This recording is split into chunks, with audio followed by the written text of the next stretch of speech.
This podcast is sponsored by BetterHelp. BetterHelp is an online platform that helps you find a therapist that will match your needs. BetterHelp offers live video chats, open discussion conversations with real therapists in real time if that's what you need.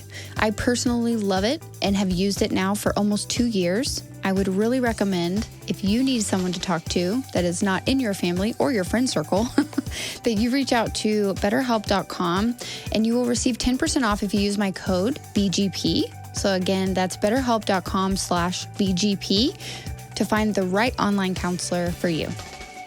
Hi, welcome to Big Girl Pants Podcast, where we talk about health, wellness, careers, parenting, relationships, and everything in between. I am your host, April Melton. Sit back, relax, and enjoy the show.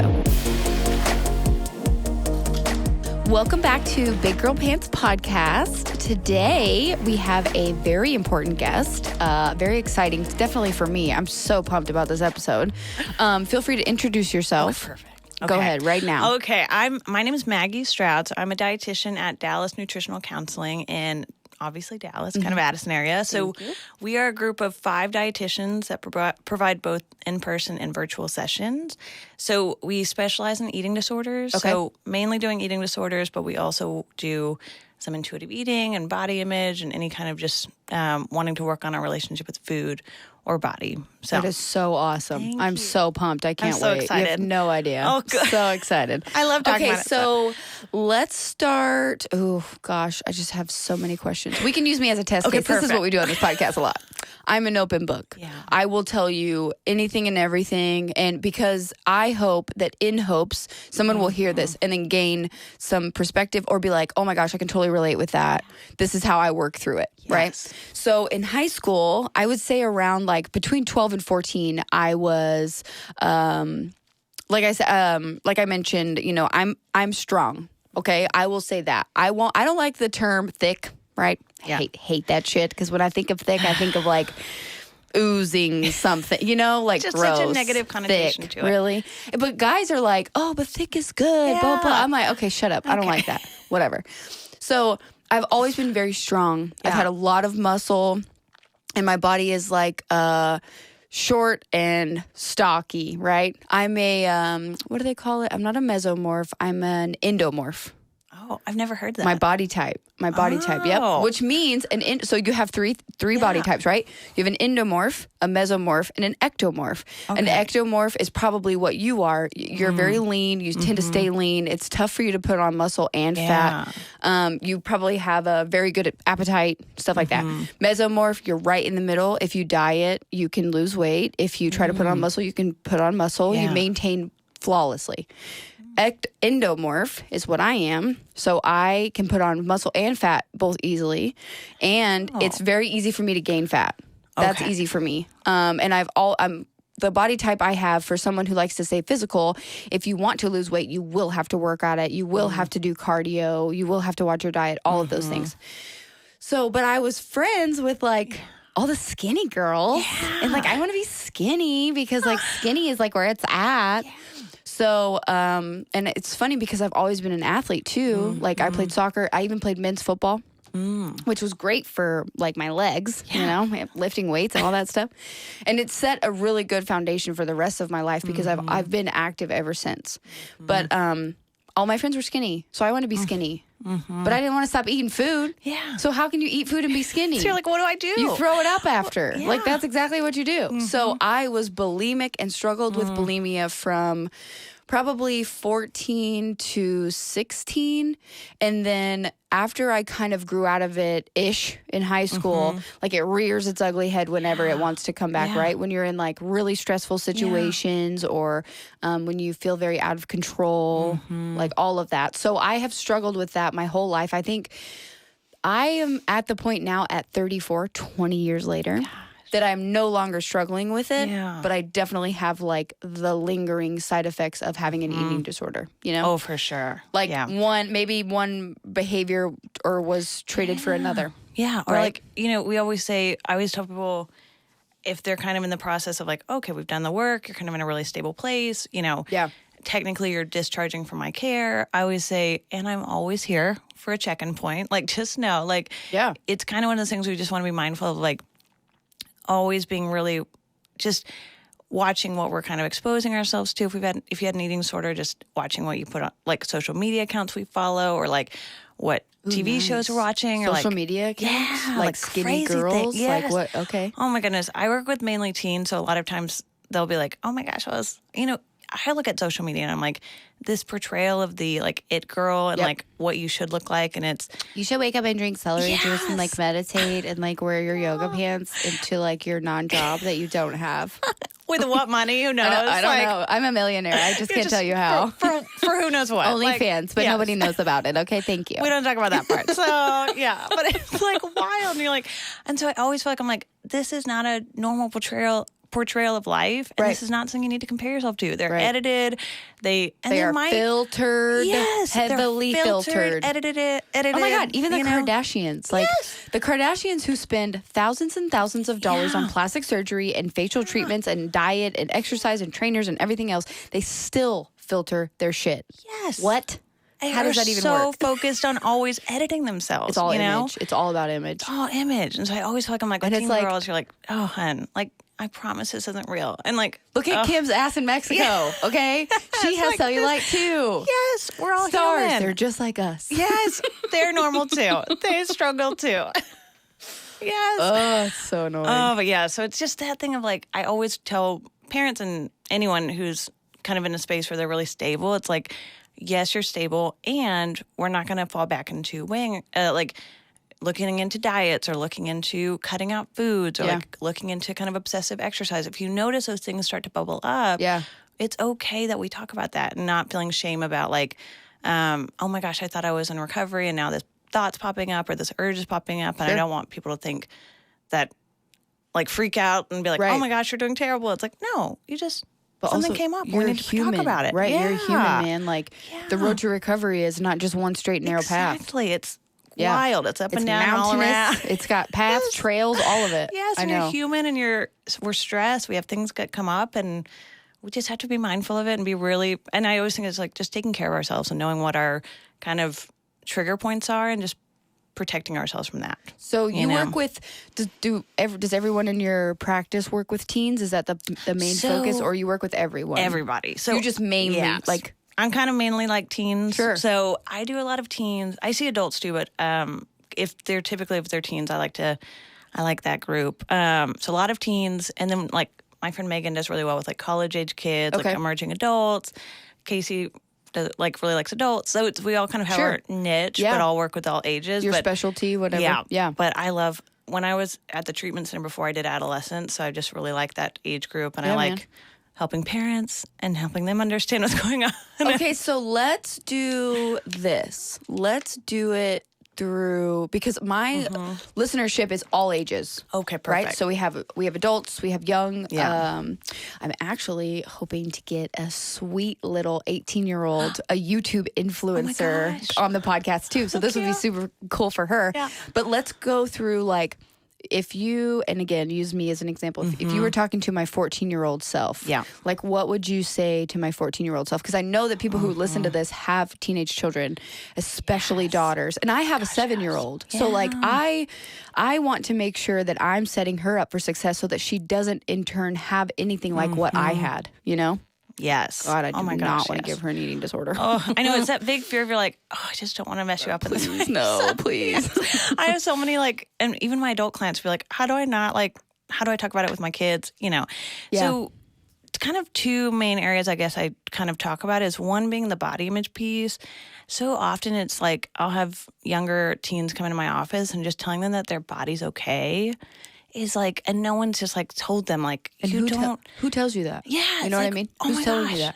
I always think like, me and my friend that works with me, I'm like, oh, if like I could go back to my 13-year-old self and have someone just tell you like, you're okay. Your body's going to change. We're good. We don't have to control it. Right. Like just, everybody's going to look different. And one day at a time, man. Yes. Buy clothes that fit. Yes. That's a big deal. Let yourself go through puberty. Let your body change. And it's okay. So that one thing just like when we talk about body image, it's really shifting it back to like, you know, our body changes through different phases of life. Your body's okay. We don't have to focus on that. We're going to focus on taking care of you and like, how do we take care of your body versus coming at it from like a judgment, shame place. And an image place. Yes, yeah. exactly. Yeah. And really talking about like that, like you had said, like when you are in those really vulnerable times and you're like maybe in a different body type than your friends, that it's truly just getting reminded. Oh, it's terrible. It sucked. Like, I was the fattest one of my friends. I wasn't even fat. Yeah. I was like a perfect 145. You're just like another normal type of body. Yes. You know, but you feel so isolated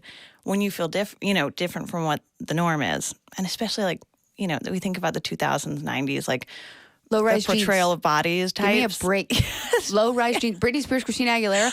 How did you have washboard abs? Did you eat? Yeah, did you eat food? Yes. So we think about like what and we were like 13. Shown. Like, oh. And that was all we had. Like, weren't even really shown body diversity growing up. So it was basically like our it girl was like very, very petite, small body type. So it's like with perfect boobs. And a little butt. Yeah. Yep. Mm-hmm. And this is what you should fit. And we think even 10, 20 years later, that body type changes. Right. I mean, even within years, you can notice it change. Which is like crazy because it used to be like skinny, blonde, you know, model type waif bodies, right? But now it's like the juicy body, and then Kim Kardashian with the big butt, and then so much that like girls are injecting fat in the side of their hips so that they can have these unrealistic hips. I'm like, whatever, bro. I'm just glad my body's on trend right now, so we're good. We're gonna go with this. the space. So it's fine. But yeah, it's like wild. We think so. Just really saying like, letting it kind of, when they have those moments, just giving them like a safe space to feel like, oh, I feel crappy today. I feel like this about my body. And just one, normalizing those feelings, and two, just normalizing that their body's okay. Yeah. And that every body type is different. And like we have a diversity of bodies, just like we have I always tell people like, okay, we're not going to have all the exact same personality. Right. And sometimes our personality doesn't mesh with certain people, but that's just because we have a personality that fits with other people. Exactly. Like we just have a variety of body types, personalities, looks, and that's okay. Styles, right? And that's just our uniqueness. All the same, how boring would we be? Like, it'd be so boring. Oh my god! I was like, how what would be the point? We'd all be like attracted. Like, what do we? Ew, we can't have preferences. Like boring. Like what a terrible way to live. Pleasantville. God, like we're all robots. Like this is the excitement of like we have diversity, and that's exciting. So, really talking about that, just normalizing that it's hard, and normalizing like your body's okay and you do not need to do anything. You don't need to lose weight. You don't, and that so often I think just hearing those words. That's an alleviating message right there. Just like feel like your weight has been lifted. Like, oh my gosh. Oh my God, I don't? I have permission to live in the body I've been given. Oh my goodness. Like I have permission to just be me. That's which empowering. Is so, it's like so empowering for like young women, I feel like. So that, and then with the food piece, it's that balance. We really work on just not having extremes. So that there's no technically like good foods or bad foods, you know, so not labeling. So really having kind of the neutrality around all foods. It's like, sometimes we're going to have like veggies with our meal because veggies are important. And we can also have dessert if we want it. And all those things have free space here. And equal space. Sure. So obviously, like we know there's benefits to veggies. We know what the benefits to this is. And we know that part of food is enjoyment. Right. We want to have enjoyment out of food. Right. Pleasure. And, and like those memories of like going to get ice cream or like making cake for your birthday. Like those are all such important nostalgic memories. Right. You know, and when you do the diet extremes, it makes you not only want those foods more and want to be a part of those memories more, but then you're just feeling so deprived that then you inevitably binge.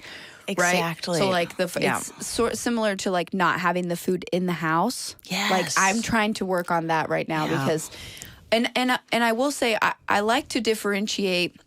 Not a good food, bad food. And this is what I tell my daughter too, because she's 7, she understands. But like her favorite snack is Takis. I'm not going to take away the Takis, right? But we're going to limit the Takis. Like you can't have a whole bag of Takis. You can't just sit there and mindlessly eat this while you watch TV. Because number one, you're not paying attention to your hunger level. Like you don't even know if you're still really hungry. You're just eating it out of boredom or out of a repetition of the practice, right? But you need to focus. Like I am trying to work on, because I've done every stupid ass diet out there. Okay. Every single one of them Weight Watcher. I never did Jenny Craig. Maybe I should try that next. Skip that one. Just kidding. I've never done Jenny Craig, but I did do Weight Watchers. I did the carnivore diet. I tried to go plant-based. Yeah. Everything. There's so many options. There's so many options. But here's what I found. And I when I focus on, because let's use this as an example too. My whole life just out there for everybody. Yesterday was my second anniversary at work, and we take anniversaries and birthdays very seriously at work. So it's like, it's an event, it's momentous, we're going to celebrate, whatever. So we got crumble cookies and we got ice cream, so and my boss took me out to lunch. Oh. But I will say that my body, since I have taken my nutrition more seriously, not only didn't feel good, I was very like, and this is just me being self-aware because it's been years, right? Like, I'm not a big drinker. I don't use any substances. I'm pretty much a sober person, and not because of any addiction there, just from lifestyle choices. And I feel better when I don't. Yeah. That's it. But I've noticed, and which is kind of nice, my personal science experiment on myself is like what my body feels best with, right? My body feels really, really good with real food, whether that's protein, vegetables, fruit. And it doesn't feel as good with cookies and pizza and bad things, right? And especially like an influx of sugar, like too much sugar. I just feel like my daughter has a term. She says, "Mom, I'm just too sugared. Like I've just had too much sugar." I know. I'm like, God, I wish I would have had that when I was younger. Look at that awareness. Oh my God, the limit? You have a limit. I don't have a limit. What is that? But I've noticed that once I've started, because I was carnivore for like 3 years. So, but that kind of triggered my eating disorder. Yeah. Because once you eliminate so many of those things, and especially for me, because I work out a lot, I lift weights probably 6 days a week, and then I try to do some sort of cardio every day. Yeah. Whether that's like hardcore stuff or just walking my dogs, like whatever, getting my 10,000 steps. And I stopped exercising to change my body, but I maintained the exercise schedule for my mental, right? Like I feel my best, I think my best, I work my best. I show up as my best self for not only my family, but for myself when I exercise. So after eating my boss took me out to lunch, we had pizza, and then I had cookies. I felt like shit yesterday. You know? I'm gonna need a nap after that. And like one piece of pizza and a piece of cookie would have been great, right? But I had like a whole pizza, not like a whole pizza, but like a whole pizza, a whole personal pizza, a salad, and I had some cookies. But, excuse me, the growth there was in the past, I would have eaten, all of those cookies. And crumble cookies are insanely calorie dense. Oh, they're so good. Yeah, solid cookies are so good. They're like 1,200 calories a cookie. So like you cut it in 4 and then that's like a serving.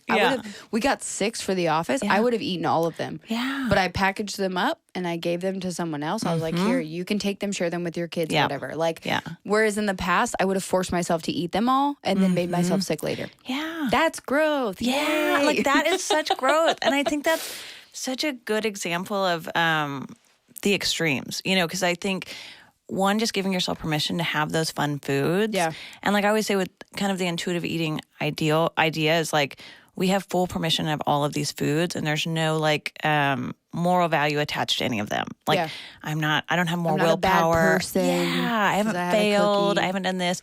But when we take away that failure mentality, a lot of times, like you said, like when we restrict, and avoid, it's like we're pulling a rubber band and the tension's building.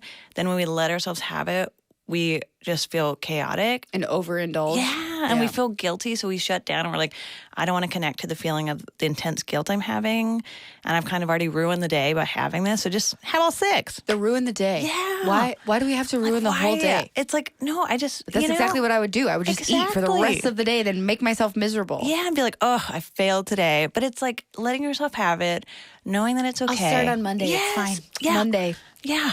Like the Last Supper mentality. Like today is just like, it's a free-for-all. Yeah. Tomorrow we start fresh. Where it's like, that's what really sets us up for feeling so chaotic around food. Yes. Oh, and it's so stressful. And I feel like after yesterday, that was so empowering and also liberating to where I was like, hey, you don't have to eat all that. I don't have to eat all that. And I will say, like, I was so full from lunch and from having those cookies. I did not eat dinner. And not because I'm like, oh, I shouldn't. Forcefully restricted. Yeah. I was not hungry. And I went to the gym. I worked out, felt great, got good sleep, had some sleepy time tea, whatever, and then went to bed and I'm fine. Yeah. Like, and this morning I had 4 apples and 2 protein bars because I crushed my workout this morning. We're real hungry. So. I was starving. But it was like, that was such a game changer feeling for me. Because before I would have just spiraled. And then, I mean, it's Friday yesterday. So it was like, that would have been like the whole weekend. Right. And then we're like feeling like the whole weekend's a wash. I'm up 10 pounds. I can't button my jeans. Like, hello. Yeah. And it's kind of like you said, it's that I'll start fresh tomorrow. It's like that last supper mentality we talk about is like, okay, I can have as much pizza as I feel is going to physically feel good and what's going to feel me full and satisfied because I can have this tomorrow or the next day. This isn't a one-time thing. Right.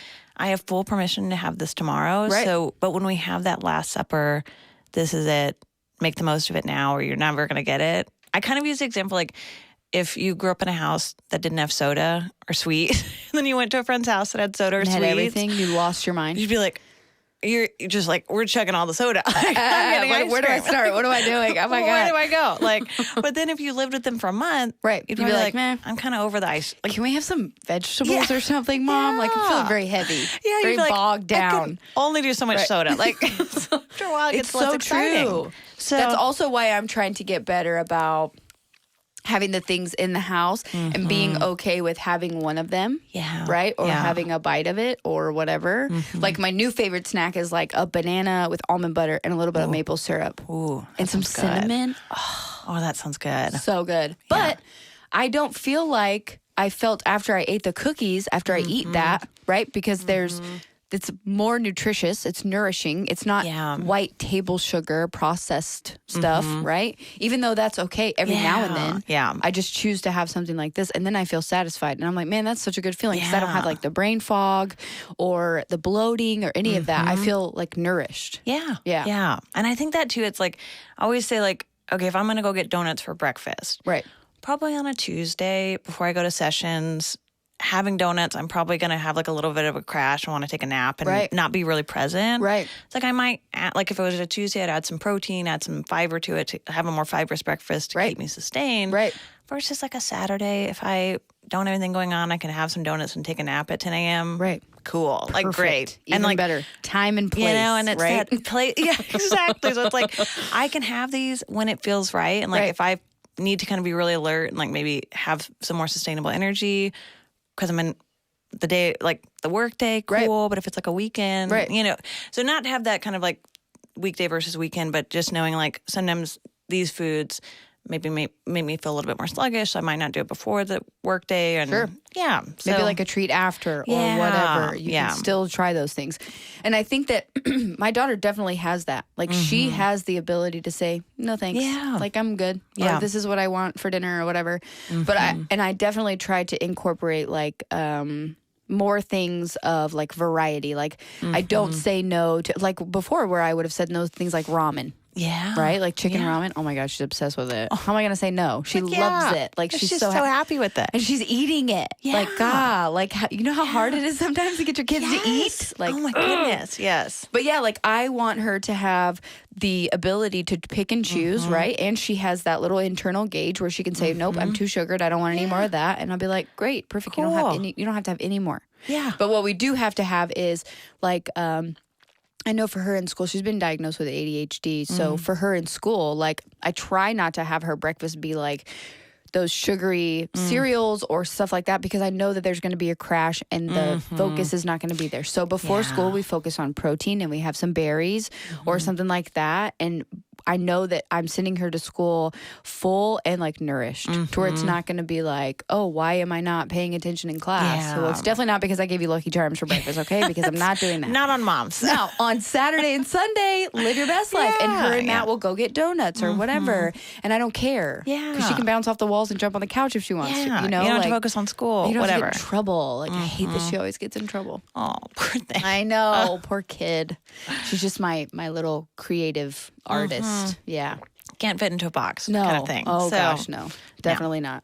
Wants to be an influencer. Oh, a YouTuber. So cute. Yeah. Chloe's Corner. That would be my YouTube channel. Oh, she's ready. Oh, she's ready. Oh, she's so ready. She's like, Mom, we've already got it down. I know. She's already prepared. Okay, so 14-year-old self. Okay. So you would say the one side would be your body is okay, right? And then the stigma around foods. Now, I have a question. Yeah. How do you work with teenagers and how do you work with their parents? Because if your parents have a messed up perspective on food and diet and everything else, it's almost like it's genetic. Yeah. And it's you're hitting inherited. A wall. Yeah. Right. Yeah. Like it's nature versus nurture. Like, because we really think like about what kind of makes us predisposed to an eating disorder. And we think one piece being, like you said, genetics. Yeah. 2, environment. 3 are personality predisposition. So personality traits that kind of lend themselves to eating disorders, like type A, or kind of like that's me. Over controlled, like. You know, and then every time you read, I'll like perfectionist. Yeah, exactly. Yeah. And I'll like read off personality traits, and they're like, oh my God, it's like check every box. Are you talking about me? Do you know me? Like, have we met before? Yeah, they're like, is this the first session? I'm like, no, I just know you already. Like, I got you figured out. We're good. We know. Or when they're like, parents are like, she's really rigid. I'm like, I know what to do with that. So it's fine. It's fine. I we got this. So that being one piece, and then, but like you said, it's that genetic predisposition that where it's kind of still being researched. But if parents maybe have been high risk for eating disorders, that also puts kids at risk. And then the conversations that are had at home that they're hearing. So one example I kind of think about is like with the personality types, like you might have 2 siblings. One will be like, hear mom talk about like, oh, wait, we can't have this food. Like we can't have carbs. One kid will be like, that sounds miserable. I'm going to pass. Yeah. I'm going to go eat carbs. Like that's the second child. Yeah. That's the middle child. So I'm like, no, we're good with that. I'm going to pass on that. And then, I'm going to go eat the mashed potatoes. Well, I'm going to go eat a bowl of pasta, but have fun with that, mom. Like, thanks. Cool. And good then luck. The other kid, like the over-controlled one, might be like, oh my gosh, mom doesn't do it. She said it's wrong. Oh my gosh, we can't eat carbs. No. Oh my God. Yeah. Oh. Like, and you're like, oh my goodness. So that being one thing that I always remind parents, like, she just might hear it. You might not mean it to be, like, it's not like you're purposely trying to create this problem, but she hears it, or she or him, she or her or him hear it, and wow, that was hard. And they create a narrative that really sticks, and they're going to remember that. It's so hard with parents. Like, you don't realize that your voice becomes the voice inside their head. Yeah. So, like, everything you say, we have to be aware, cognizant. Yeah. That's like I tell Chloe all the time. I'm like, listen, I'm not making you be active because you ate food. Yeah. I'm making you be active because it's best for your body. Yeah. Like, we're going to go jump on the trampoline. We're going to go ride our bike. We're going to go do whatever. We're going to take the dogs for a walk. Like, all of these things are just to make your mind and your body feel better. That's get it. some energy out. Yeah. Right. But she knows, like, my husband and I go to the gym every day. Yeah. So it's not like that's already ingrained in our lifestyle. It's not like I'm walking around like, oh, I'm fat. I should probably work on that. You know, like, it's just like, no, it's a non-negotiable. That's just already worked out in the schedule. And she's grown up that way, which is great. And she's seen, like, because after I had her, I was when I got pregnant with her, I was so sad because her dad was gone all the time. So he was in the oil field. So I just ate all my feelings. Yeah. And I got up to like 250 pounds. And I had to bust my ass to lose the baby weight and like come back to feeling like myself, which was crazy because even that losing weight, like I even did the HCG diet where you eat like 500 calories a day. I could write a book. Like, what a miserable, like, it was so miserable. Ugh. I know. That's terrible. It was awful. Dark time. So miserable that like even these compounding pharmacies won't sell it anymore because they're like, it's way too dangerous. Like, we're not doing horrible. That. Yeah. Yeah. You could fry your hormones. Thanks. Like, please don't do it. Your thyroid doesn't work anymore. But yeah, so after I did that, but even doing that didn't trigger my eating disorder after I gained all that weight. Not even a little bit. I know. It wasn't until I did the stupid ass carnivore diet that my eating disorder was triggered. But so I tried to make sure that we're making better choices around the house, and because we do have, my husband has my new husband, this is not my daughter's dad. Okay. I'm remarried now. But my husband has a very healthy relationship with food, but he's also the person who can eat the same shit day in and day out. It just doesn't care. Beef like and rice and carrots or something. I'm like, okay. You're so boring. And he's like, so what? vanilla The macros of this meal is just like perfect. It's ideal. And I'm like, And cool so story, boring. bro. Yeah. But cool. Whatever.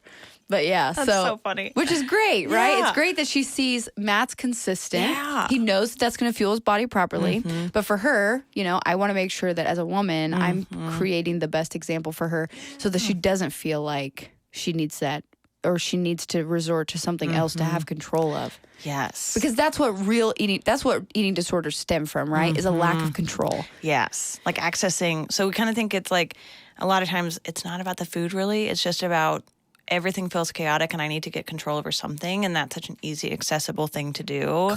And so we notice when like life starts to feel chaotic, we kind of get pulled back to it, So yeah, so it's always that kind of like, and as a parent, I think too, like you've said, like, having good examples of just normalized eating where it's like we eat, we enjoy eating, all foods fit here. We don't have any good and bad foods, all those things. And also just giving her permission to have those things so she's not feeling this shame or like secrecy. So exactly like y'all are doing of just the shame and the secrecy. Yeah. I can't even tell you how many times I've eaten alone. Yes, How like, sad. How sad. Why are you eating in your car? Yeah. And you're like, this thing we all have to do. And throwing away the trash so no one sees it. Like, what are you doing? Gosh, like how sad. And it's like because we culturally just so often feel this permission to talk about what other people eat. If you think about like work and like, none of your business. Yeah, like, none of your business. Oh, what are you having over there? Are you on a diet? Are you on a diet? You're eating chicken and veggies? Are you on a diet? Yes. Mind your in business, lady. Like, please stop. Like my favorite example of that is one time when I was working at a treatment center, I was doing an exposure group. So I was like taking them all to go to Starbucks. We're like going to get pastries. And I was like, we're prepped. We're going. Okay. We all had our coping skills and our fact checking. And then we get there and we get in line and two women were in front of us and they were like, I'm going to be bad today. I'm going to get a pastry. And I literally turned to all the girls and I was like, we're okay. Like, we're going to process this. Like, it's going to be okay. We're fine. They are creating judgment. And like, she has some internalized things about food. That doesn't mean we need to take it on. You're like, it's how okay. Perfect for an example. Yes. I was like, this is just real life. And we can have compassion for her and like know that we don't have to take that as truth for ourselves. And we are allowed to have this without needing permission from someone else. But it was just such a good example of like, people say shit about our food. People say shit about like people say shit about everything. Oh, everything. Right. And it's annoying. Your thighs, your legs, your butt, your face, your arms, your hands. Like especially women. We just have free reign to talk about what you're eating, what you look like, what you're wearing, everything else. Like leave me alone. Like, just let me live. Listen, grandma, calm down. Oh my gosh. And grandmas. Every time like we're going to like family holidays, I'm like doesn't matter. Every patient I'm like, let's prep. There's going to be an aunt or grandma or someone. Squeeze your side or something. That says we need to have boundaries. You look healthy or something. And we're like, don't say it. If I had $1. Every time I was told I look very healthy. Yeah. And you're like, well, that feels horrible. She's just big boned. Oh, yeah. You know? Just these things where you're like. Her bones are big. Like, thank you so much for the backhanded comment. No, they're not. So, thank you. Yeah. Also, I could probably lift your washer and dryer, but that doesn't count, right? Because I have big bones. But let's not think about that. Right. Yeah. Doesn't matter. Oh, but yes, so many things. So, yeah, so exactly like you said, like just having that permission, having those models. And yeah, so it is a lot of education with parents, a lot of times of being like, these things that you might be saying that you really, and I always tell parents too, it's not like, oh, well, you're doing all this stuff wrong. Like, blah, blah, blah.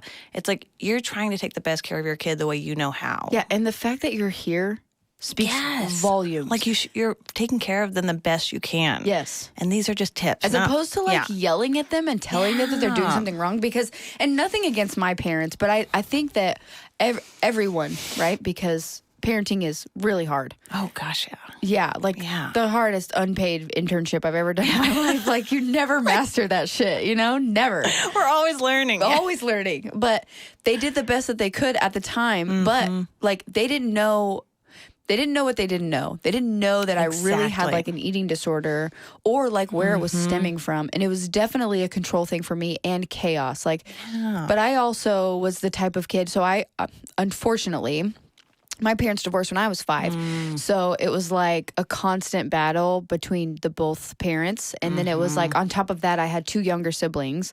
So I was like mini mom and also trying to be a kid while being told that I was the example. So I had to do it right. And managing these 2 and I'm like, personality what parent. is going on? Yeah. loving both of them at the same time, right? Because of course we love our parents. That's who made us. Yeah. But anyway, but even if I didn't have chaos, I had to induce or make chaos so that I felt normal. So it was like, then I'm making this chaos, and then on top of it, I'm controlling this eating disorder, you know?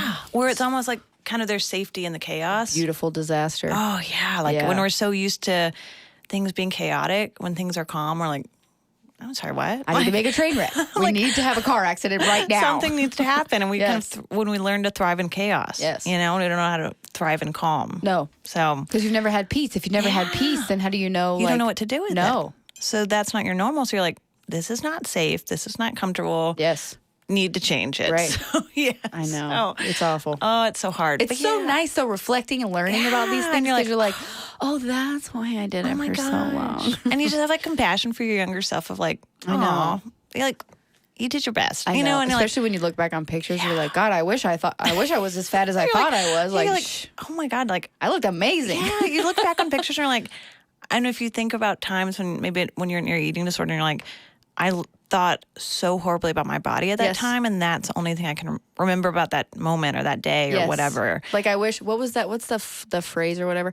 I wish I looked like I did when I thought I was fat. Yeah, like wow. I wish I looked like that still. That would be awesome. But our like perspective is so skewed, and that too a lot of times with especially adult clients that I have is when like, well, if I just lose weight, I'll be happy, and I always say like, well, were you happy when you were in a smaller body? Like, did that magically fix all of your happiness? It doesn't magically fix anything. Like, it's just, we've got to accept our bodies where we're at. Yes. And just know that that's not equal to happiness. And if you know that you want to be in a different place physically, whatever the reason may be, like, just know that, number one, you're only going to get there if you approach it healthily, right? Because like, even if you do these like very short spurts, or you do this diet where you're, decreasing calories or whatever, maximizing your output versus your input, whatever, none of that is sustainable. Yeah. That's like the word diet. Yeah. Like,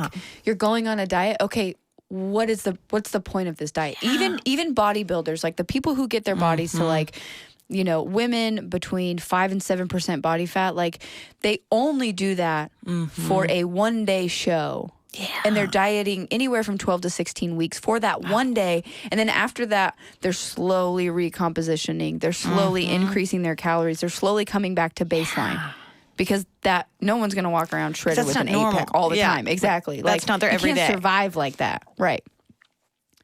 Oh, gosh. And those women eat a lot of food. Yeah. Like when they're not dieting, they're eating like 2,500 calories a day. Yeah. Like they're like, yes, I eat a lot. I'm eating well. All the time. Yes.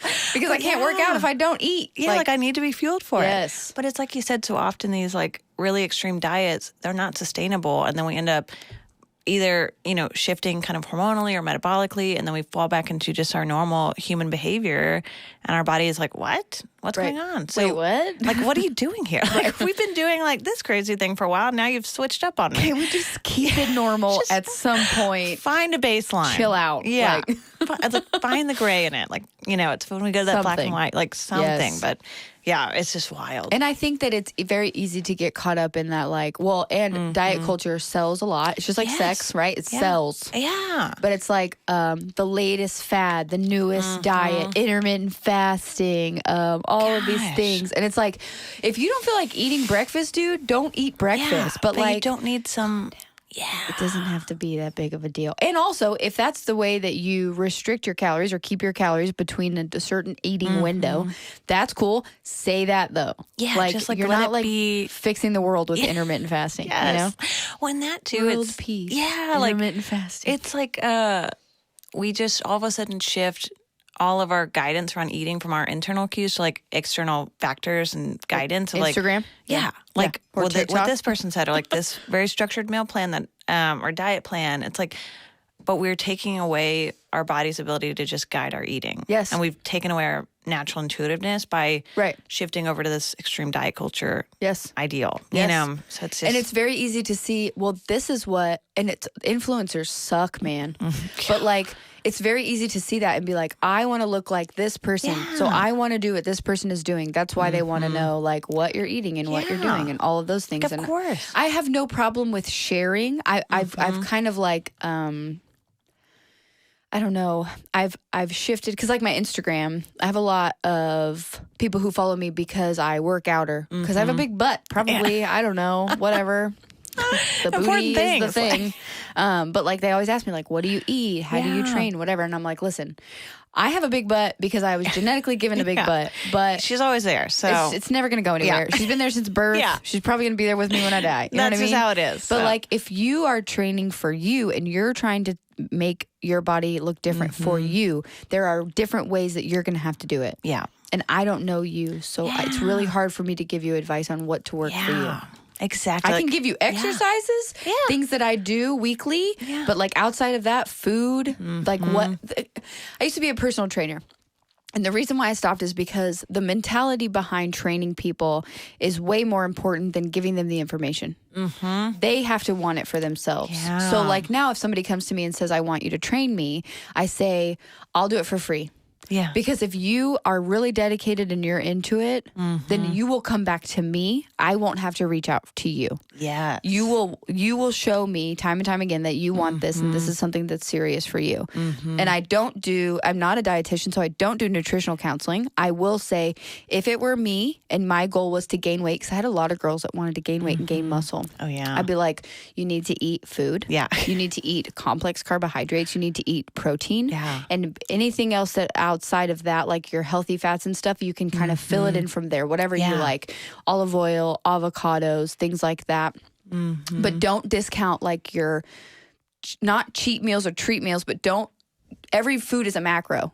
Like everything has protein, carbs, and fats, no matter what it's made of. Yeah. Like it doesn't matter. Give you something. Especially girls that were trying to gain weight. Yeah. I'm like, dude, you got to eat food. They're like, well, I'm just not hungry. I'm like, well, I don't know what to tell you, man. Gosh, yes. And I hear that a lot too. So yes. You're like, I know you're not hungry right now, but maybe that's also like your body's gotten adjusted to like not eating enough. Yes. So it's not like knowing to cue you. My old podcast partner, she was eating 900 calories a day.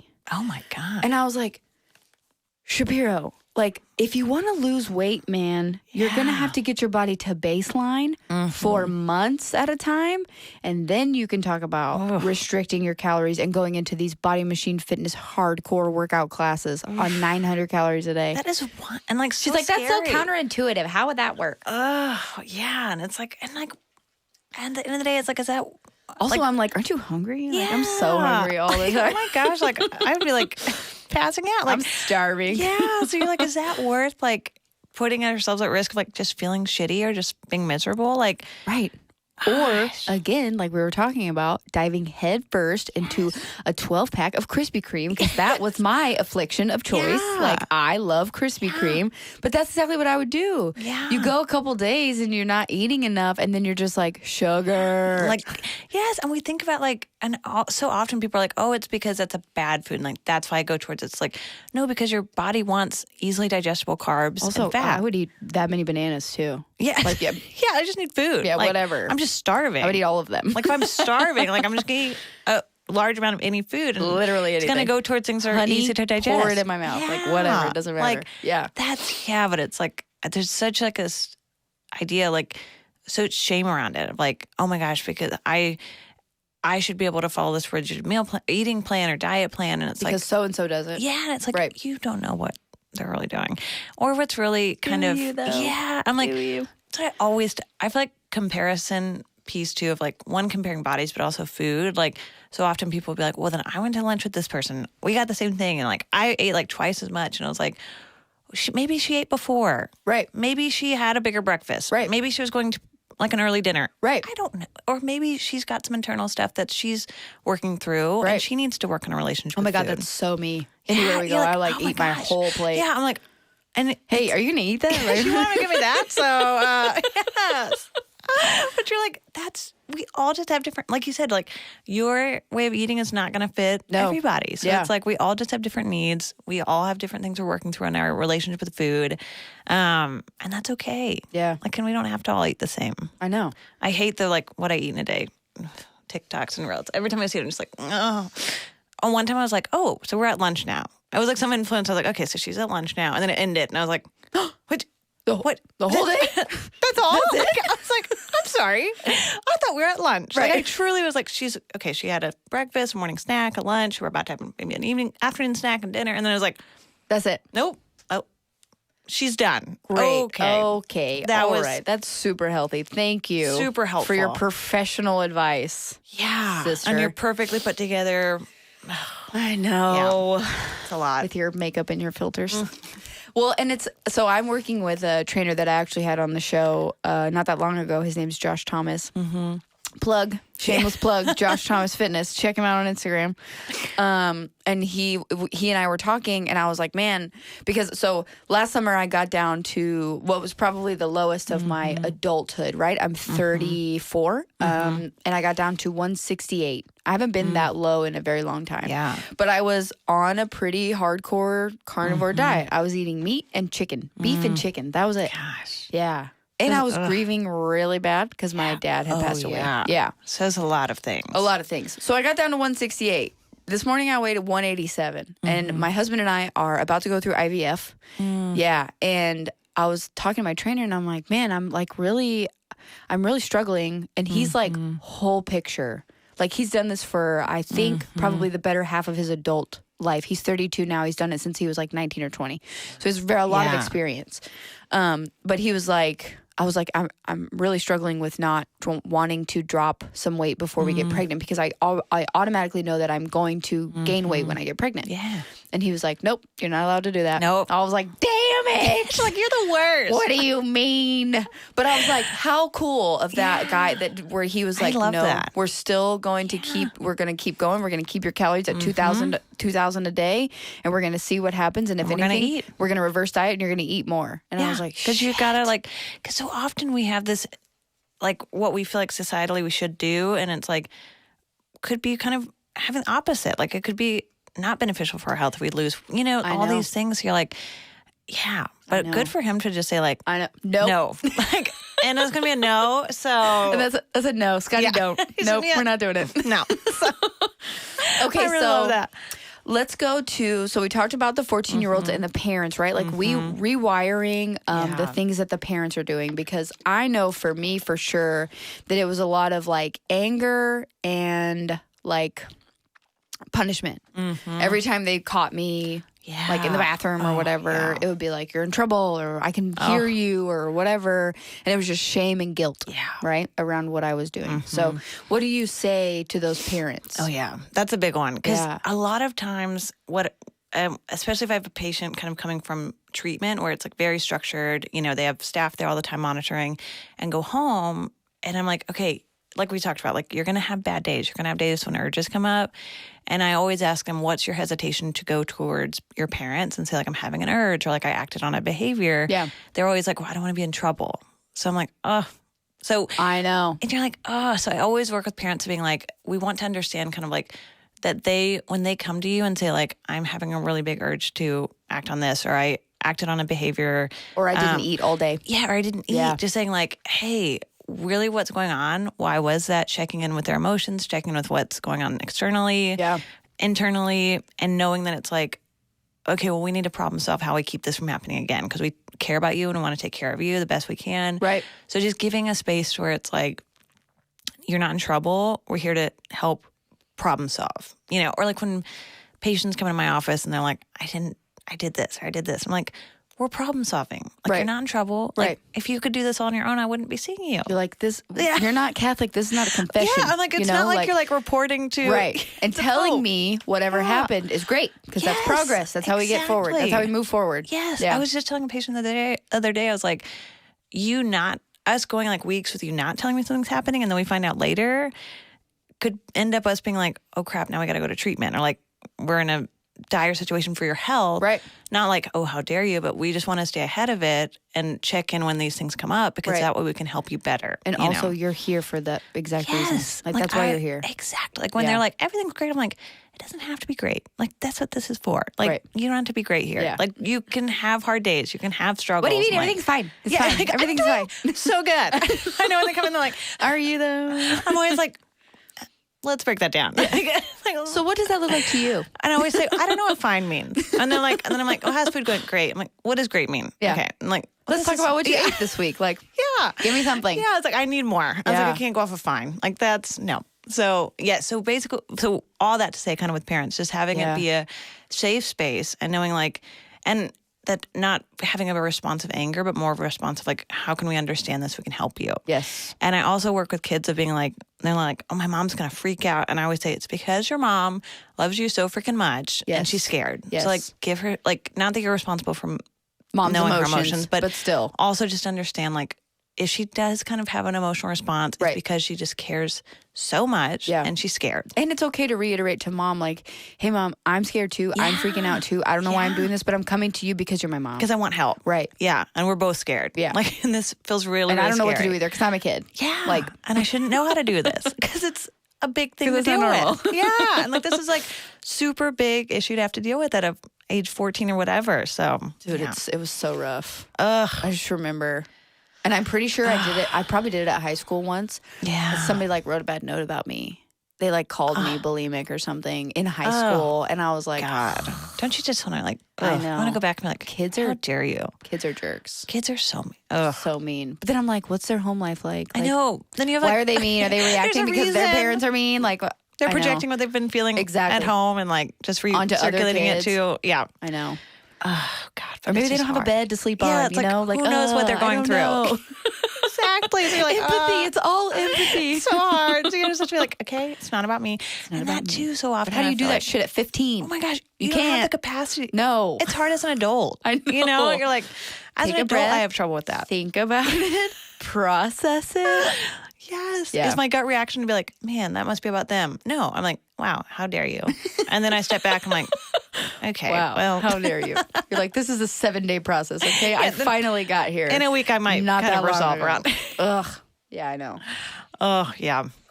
Okay, so past the adolescent phase, let's say we're talking to young adults and adults. We'll just group those together, like college age and adults. Yeah. Okay. Perfect.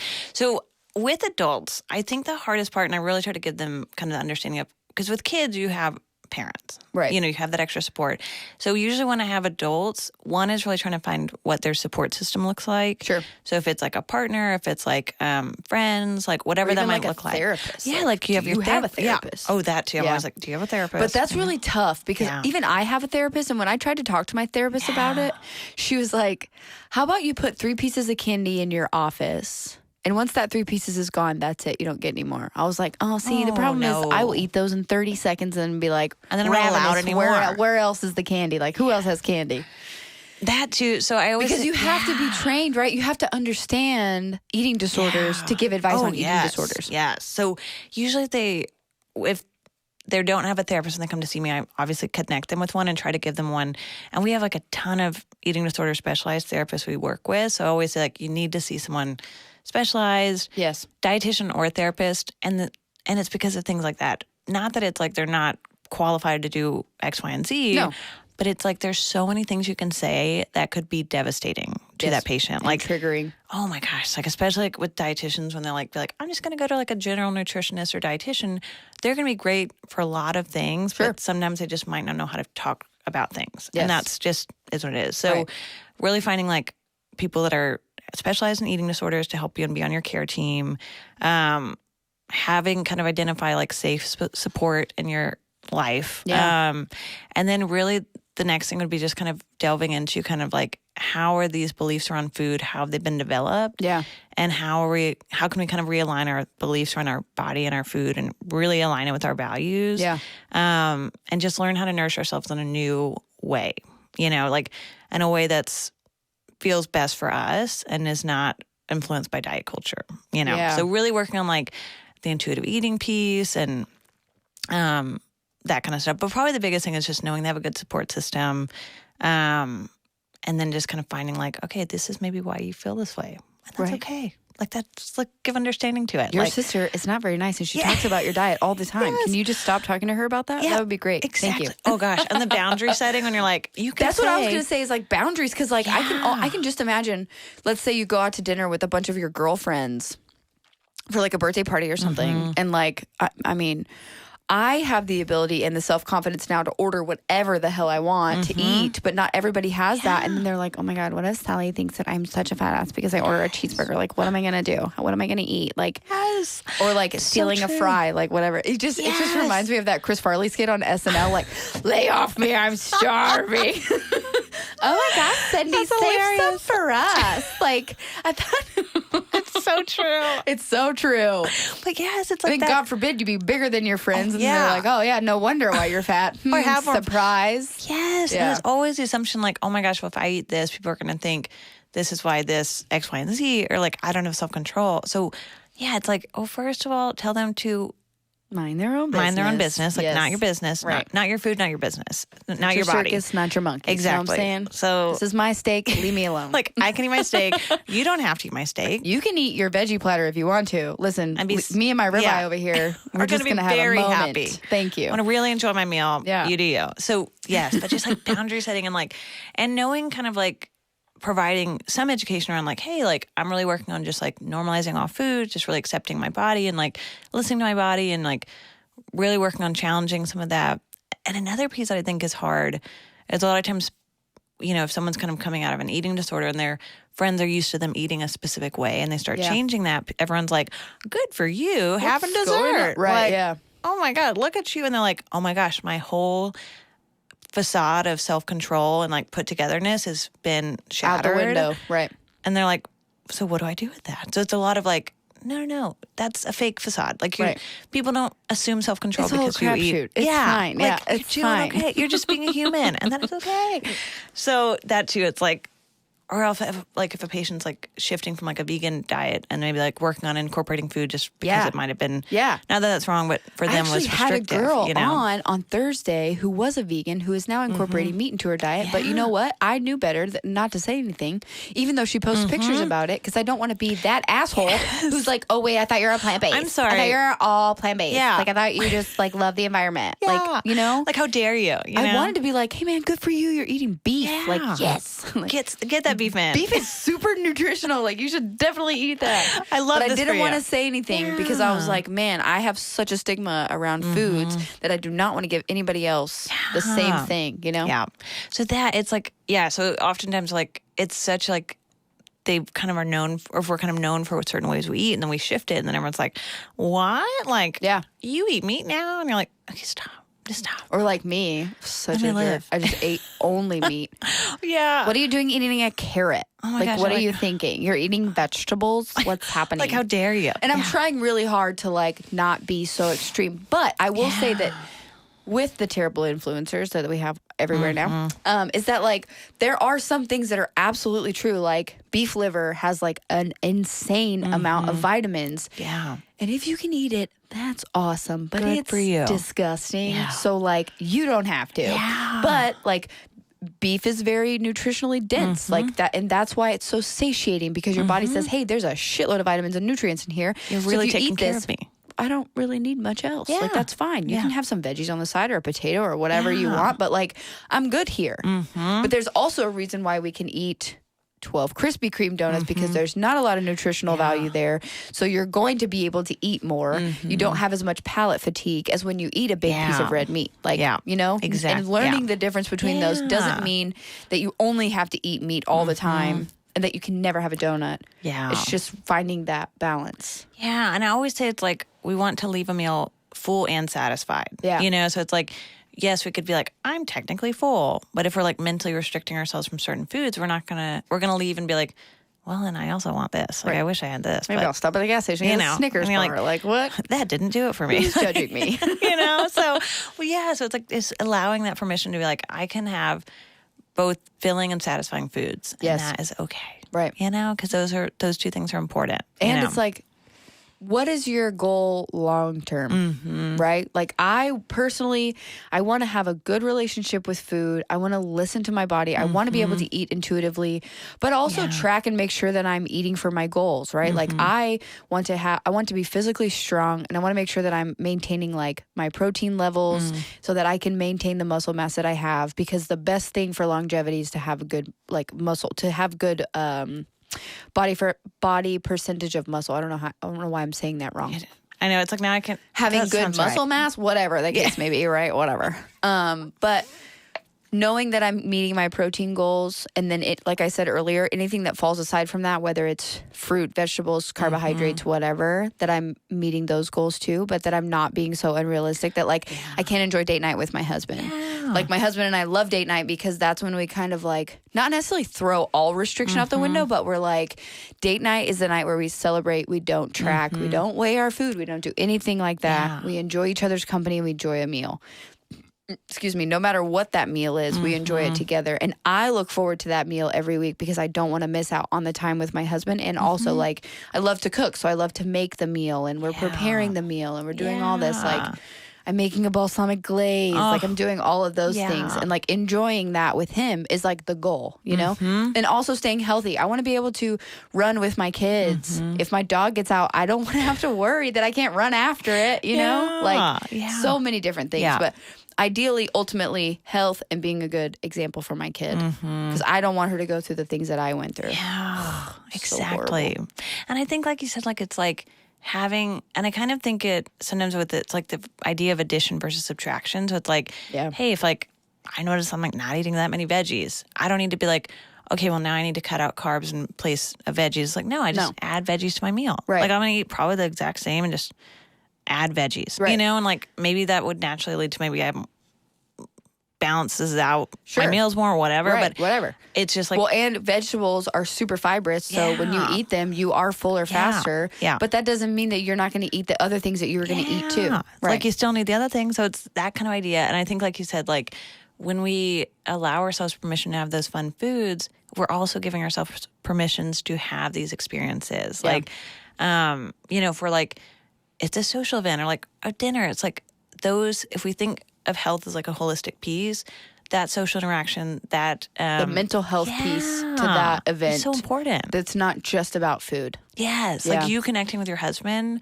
that's so helpful for y'all's marriage. Like knowing we got this date night, it's like our night, and that also contributes to your overall health. Yeah. You know? So it's like all these things are important. Right. And we've got to. And health is like so holistic. Yeah. Like it's a big picture thing. Like if you're not getting what you need, let's say, from outside sources, like if you're not having stimulating conversations, if you're not bonding with your friends or with your kids or your spouse or whatever, like a lot of people, they tend to stress eat or they take out the emotional piece on eating. And it's like, first of all, that's not going to do anybody any help. It's not helping our emotion, but we're avoiding it. Yeah. It's a Band-Aid. When you can't put on your leggings the next day, like that doesn't help, okay? That's not conducive to the whole picture.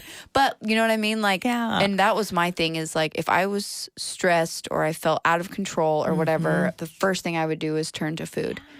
And I'm like, okay, that's really unhealthy. Like, like this isn't great. Right. And that too, I always like, especially with like, especially adults, like I think we've got a lot going on. We have a lot of stress and we tend to kind of be like, have those, especially like in the evenings, like we respond to that with food. And so I always say it's like, what emotion do you feel like it keeps coming from? So if it's always coming from anxiety, is it always coming from like, maybe if you're like feeling lonely in the evenings, like feeling boredom, it's like, okay, well, let's figure out what we can do with this emotion and handle that. So if it's like, mitigate the stress eating piece, like versus avoiding it and avoiding it and avoiding it. And then eventually it's going to pop up and be bigger monster than it's gonna rear its ugly head. In other ways, like she's coming out. Away. So, anxiety's gonna come either way. Yeah, so true. So so just like so like you said, just really considering like that piece is so important. Like anxiety management, stress management, finding our ways, and that too. I could go on a whole nother tangent about that. Of like, you know, we love tangents. I would love. Okay, good. It's our specialty here. We like it. So, kind of with influencer culture, a lot of times when I tell patients like, why don't we practice some self-care? And they'll be like, I don't have time for like a bubble bath. I'm like, no, it doesn't have to be like you light a candle and have a bubble bath and like have an hour to yourself. That probably is not realistic every day. Every day. You know, and it's like you doing self-care might be like setting a boundary, like taking time, like 5 minutes to yourself. Like it might just boundaries are the ultimate self-care. Oh my gosh, like saying no to something you don't want to do, or like and you're like, oh my God, it makes me happy just hearing it. Just feel all warm inside. I feel happy already. It's so nice. Yes. Like, I had to set a boundary the other day with like my stepdad, and I was like, listen, we're both grown-ups here.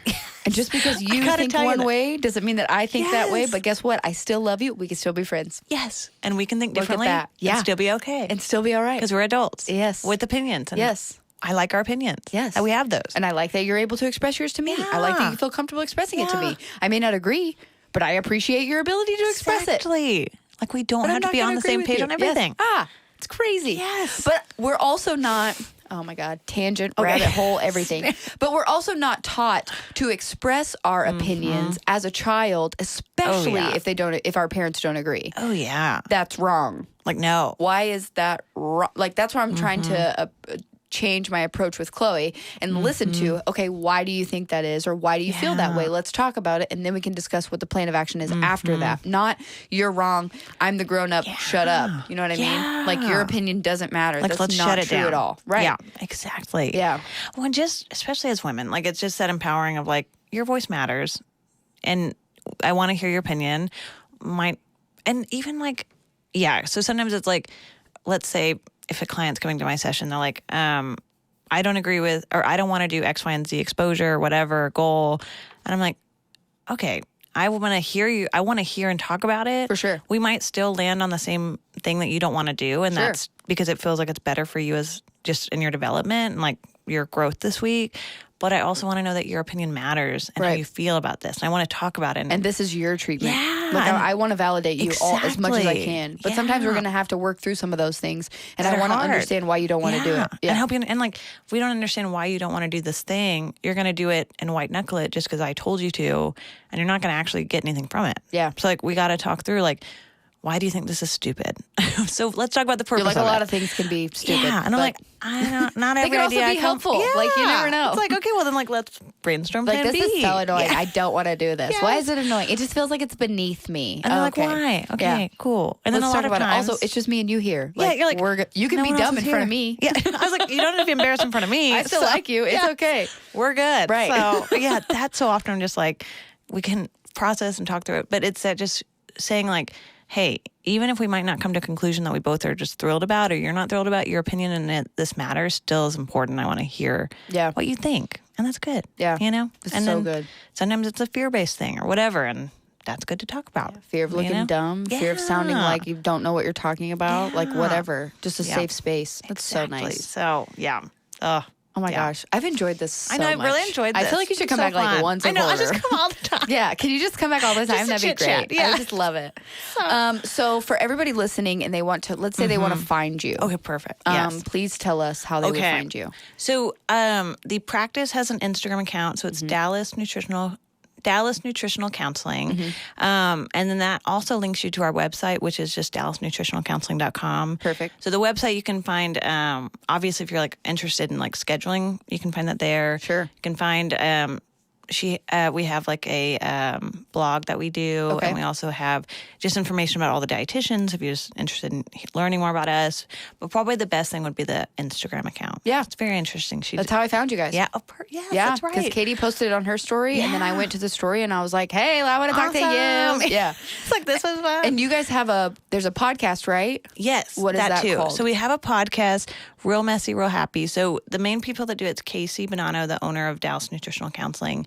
And then Whitney Stabile, who's a therapist who works in the eating disorder world. Perfect. It's very interesting. They do a lot of stuff about intuitive eating. Yeah. And they're both Enneagram. Have you heard of the Enneagram? Yeah. I'm a 3 and an 8. Oh my gosh. Yes. I could see that. Now you understand. I understand. Now I get it. You're like, I'm a 6. I'm right here. Okay. So I'm anxious. I'm also a Virgo, which is also annoying. Me too. Oh, gosh. Oh, yeah. No wonder we've had a perfect conversation the whole time. Yes, the Virgo thing. So, well, yeah, so they're a lot of Enneagram stuff. I think it's fascinating. So we talk a lot about that. Me too. Intuitive eating, all that fun stuff. So, yeah it's really interesting. Thank you so much for coming. Oh my gosh, it's been so much fun. If anybody, in the show notes, not only on YouTube, but also on any podcast app, I will put your information in the show notes. So if anybody wants to find you, feel free to reach out. And don't be too proud to reach out if you really feel like you're struggling with an eating disorder, because again, I love to use my life as an example, but I have finally got to the point in my life where I've built the confidence to discuss my problems publicly, because I don't give a shit anymore. But I know there are a lot of people that are out there that are struggling, and maybe you guys are not feeling as comfortable as I do to talk about it with either your friends or your family or your therapist or whatever. Please reach out and get some help, because I know that I struggled for far too long before I asked for help. So definitely take it serious, because it's very serious. And honestly, I'll end with this too. There was an article that I saw, because, the internet is an awesome place, but it can also be a very dark place. There was a picture that I saw of a girl that had bulimia so bad that she was almost like, have you ever seen those like Ethiopian children that are like, limbs are so skinny, but the stomach is distended? Well, there was a girl and her stomach was very distended, and her parents found her. She had died. She had a heart attack from forcing herself to throw up so much. And I saw that picture and I was like, holy shit, I never want to see myself like that. And that was like the last straw for me, like the wake up call, like I could potentially end up here. Like I have to address my problem. And I know that there are people out there that are struggling with eating disorders. It may not be to that extent, but it could be, anorexia or bulimia or orthorexia or what is the one where you work out too much? I can't remember what that one's called. But like anything that you feel like could potentially not be normal or potentially not be normal for you, because it doesn't have to be normal for everybody, but you need to feel comfortable enough in your skin that it feels normal for you. So don't be afraid to reach out, and I'll put all the information in the show notes. And that's just on what you said. A lot of times people feel like, well, I'm not that bad. Like, it's not that severe. Like, it's fine. I'm managing it. Right. Even if you just feel like this feels weird, you could come, talk to someone, find some help. Yeah. Like, get a consultation. Like, have a conversation. Like call one of us or some specialist that you feel like you connect with and say, like, is this weird? Like, just, but a lot of times people feel like they need to be sick enough to get help. Right. And if it is affecting your quality of life or taking up more time in your head than you feel like it should. Yes. Just think, nip it in the bud. You don't have to deal with that. Talk about it. Your food and body does not have to affect your quality of life. Right. You can get help no matter what. And if you're not like enjoying time with your friends or your family or your kids or whatever because of food, that's definitely an indicator that you should talk to somebody. And that sucks for you. And we don't want you to have to do that. It's awful. So just think, another form of self-care. Right. Saying I'm going to work on Hashtag self-care. Hashtag self-care. Hashtag trending 2022. Yes. Hashtag boundaries and self-care. Yes. Boundaries. Our favorite thing. Yes. Yeah. Well, thank you so much. It's been so this fun. It's been awesome. Oh, thank you so much for having me. Thank you to everyone who listened to this episode. And again, if you need any help, please reach out. If you want to send me a DM, I'll send you in the right direction. But thank you so much for listening again to Big Girl Pants Podcast. Find me and this podcast anywhere you find your podcasts. So Apple Podcasts, Spotify, Google Play, Stitcher, and as well as on YouTube. Oh yeah. I'm sorry my face is not YouTube ready today, but this is life. This is real life. But thank you so much for listening. Please subscribe, like the podcast, and leave us a review. Thank you. Bye.